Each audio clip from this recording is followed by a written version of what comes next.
Today I'm going to be deep diving the Way of the Four Elements features. Now, they only have one feature, but that one feature includes a whole bunch of disciplines. So really this is going to be analyzing each of our disciplines. How I'm going to go about doing this is we're going to take it level by level. I'm going to give my thoughts on each discipline and then do kind of a summary of that level. Without further ado, let's do some Four Elements monk stuff. At level 3, we get Elemental Attunement. This is for free for everyone. It's basically a flavor cantrip with very minor trickery things you can do with it, but overall very, very flavor focused. Our first actual feature is going to be Flames of the Fire Snake. Now what Flames does is you essentially turn it on for a key point. When you turn it on, you get reach and your unarmed strikes do fire damage. It's very similar to the Astral Self Monk's attacks. The difference is that this is going to do fire damage instead of force damage, and it's going to use your dex modifier instead of your wisdom modifier. After you hit, you can spend an additional key point to do another d10 worth of damage, and this can be done for every unarmed strike you hit. There are several key problems with this feature, the first of which is that it's very inefficient. Getting reach for one turn for a key point is extremely inefficient. At the same time, it's going to be lowering your damage because your unarmed strikes do less than your weapon damage at this level. The fire damage type is not particularly good. A d10 of damage for a key point is extremely inefficient damage. The Way of the Four Elements monk, almost everything we do wants to use good wisdom, but this wants to use dexterity. So the only thing we could say about this is it enables a hit and run play style, but again, if you're wanting to do that hit and run play style, there are tons of other better subclasses to do it with. So for me, Flames of the Fire Snake is a hard pass. Next up is Fist of Four Thunders. It is our first AoE option, and it is the worst among them. At the same level, we can get Burning Hands, and Burning Hands just does more damage. Now this scales better than Burning Hands, but by the time we get to the point where it can scale better than Burning Hands, we're gonna have way better AoE options. So there's never a time period where this is a good AoE option. Hard pass for me. Next up, we have Fist of Unbroken Air. Now, if you're casting a spell as a Way of Four Elements monk, you have a cap on how many ki you can expend at once, but if it's not a spell, there is no cap. So let's say we're a 20th level monk, we use Fist of Unbroken Air, we can expend all 20 of our ki points to try and do a bunch of burst damage. It's not efficient damage whatsoever, but if you just need a huge chunk of burst damage, then you can. But again, keep in mind that 1d10 of damage for your key is a very poor expenditure. This isn't a one-size-fits-all strategy. This is in a moment where you need burst damage really, really badly, you have it in your tool belt. Now what's really interesting is that this feature synergizes quite well with our Stunning Strike, because Stunning Strike, when they're stunned, automatically makes them fail their strength save. So we can guarantee the knocking them around, we can guarantee knocking them prone, we can guarantee the d10 of damage without it being halved if we've stunned them the turn previously. Furthermore, this feature allows us to have an anti-air cannon because we can knock flying creatures prone and then drop them to the ground, and then we can use our keen powered strikes to go punch them while they're on the ground as a bonus action. Here's the thing, I really like this feature because it just gives us a tool in our tool belt that can do burst damage, can knock people off cliffs or into traps, and have an anti-air cannon, and it really fits what the Four Elements monk is about, which is a utility belt. It's not about changing the core monk playstyle, it's about giving us these really niche options for certain situations.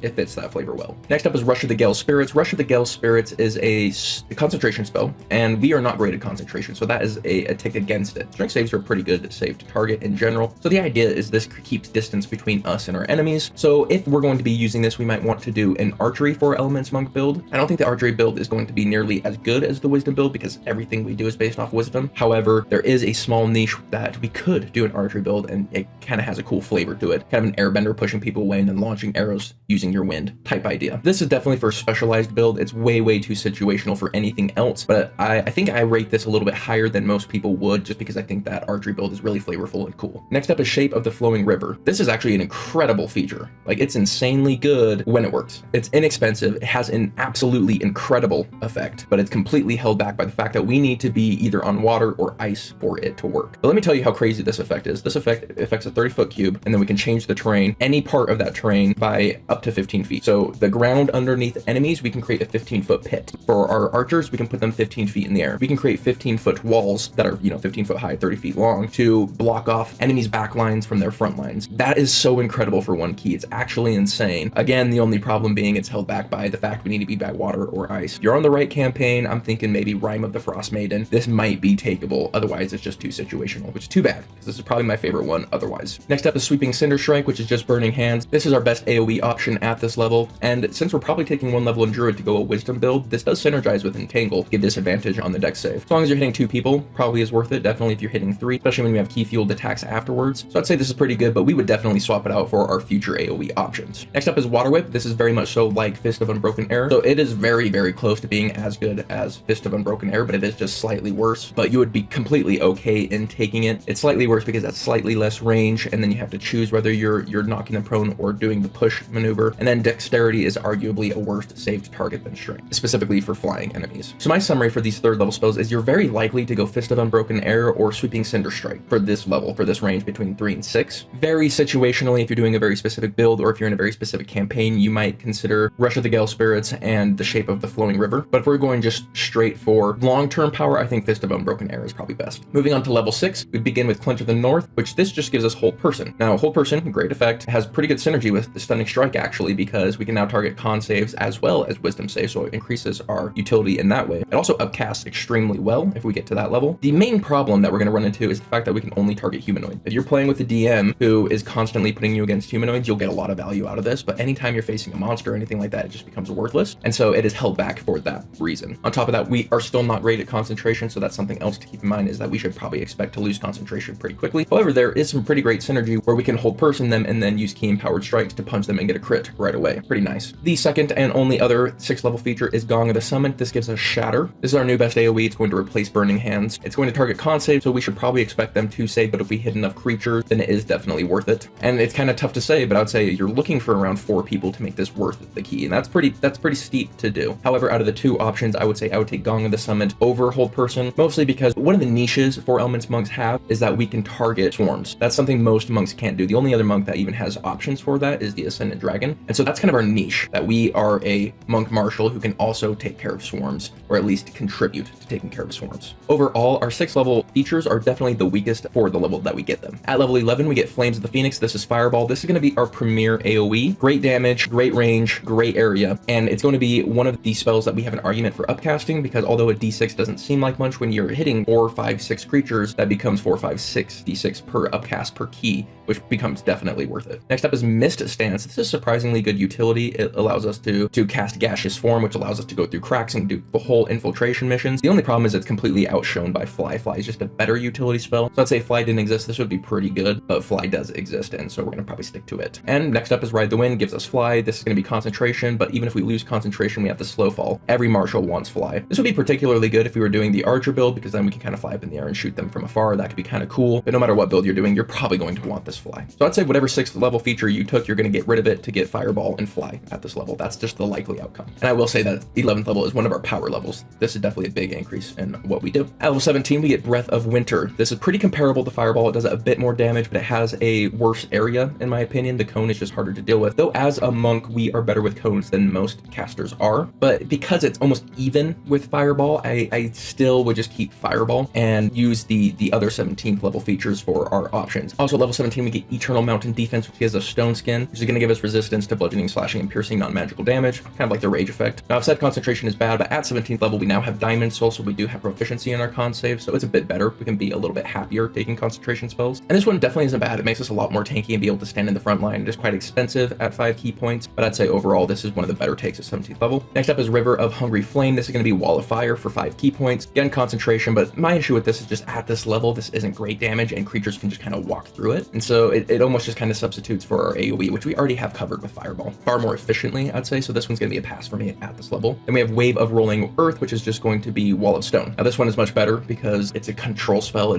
People can't just walk through it. So this would be my premier pick for the 17th level features, but it is pretty expensive at 6 key points. So you really have to get your use out of it. So what surprised me about this deep analysis of the 4 elements monk? Well, the first part is that we have build options. When I first went into this, I was thinking the Wisdom build was kind of the only build, but there is some synergy with the Archer build. I still think the Wisdom build is going to be best, but there is an Archery build here that could be kind of fun. I was also surprised to find the synergies I did between the main class and the subclass, most notably of which is the Stunning Strike synergy with the Fist of Unbroken Air. I thought that was a pretty neat interaction, but as everyone knows, the main issue we're going to run into with the 4 elements monk is that we compete so heavily for key. 4 elements monk eats up key like crazy, and every time you use Fist of Unbroken Air, that's 2 Stunning Strikes, so you are directly competing with the main class and often not winning. Like, your Stunning Strike is going to be probably the most efficient thing you do for a single target. There are rare cases, if it's a flying creature, if there's a cliff to knock them off of, and then you have an option for swarms. But that's kind of what I like about the 4 Elements Monk is you have an option for swarms, you have an option for aerial combat, you have an option for terrain-based combat, and if none of those things are there, you can now go use your Stunning Strike and kind of fall into that. And so we really do have options that other monks don't. And here's the thing, if we were only basing a campaign off of monks, the 4 Elements Monk definitely has the niche as the best blaster among the monks. The only problem is we have to compare their blasting to specialized blasters who just do it way, way, way better. And so we're really relying on the martial side of us to carry past what those casters can do, and monks just aren't the best at doing that. We all know that. And so that's why I think 4 Elements Monk struggles as much as it does. Am I saying 4 Elements Monk is amazing? No, I'm definitely not. What I am saying is that you could play it, have a good time,